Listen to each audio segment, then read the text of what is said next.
আসসালামু আলাইকুম। আপনাদের মাঝে আমি আর বিরক্ত করব না। তার কারণ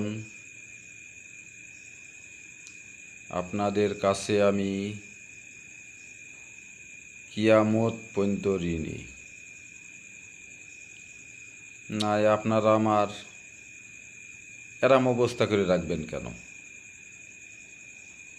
তো যাই হোক, মানুষের জীবনেই ভুল ত্রুটি আছে, তা আমি মূর্খ মানুষ।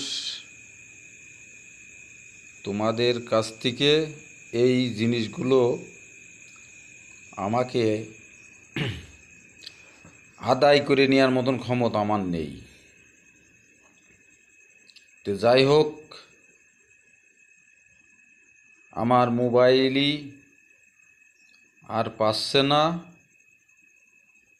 মোবাইলও কেনার মতন ক্ষমতা নেই যে পরবর্তীতে একটু জুতজাত করে নেব।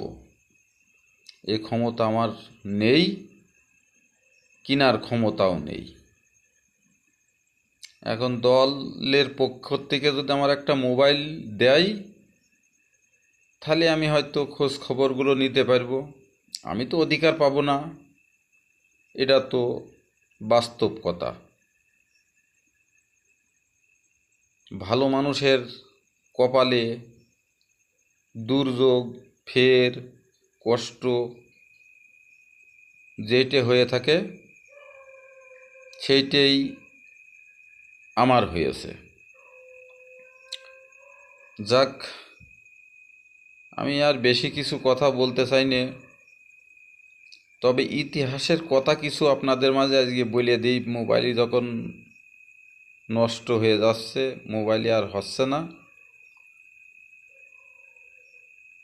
আজকে আমরা বিএমপির দল করি, বিভিন্ন মানুষ বিভিন্ন কথাবার্তাগুলো এখন বলে আর কি। দেখেন, যেই আমার খালা শেখ হাসিনার সরকার ছিল, 17 বছর ধরে দেশ পরিচালনা করে কি করল? একটা মানুষের কথা বলার মতন অধিকার ছিল না। আমিও নির্যাতন হয়েছি, সেই দলের লোকই আমাকেও করেছে। তবে করলে পরেও আমি কারোর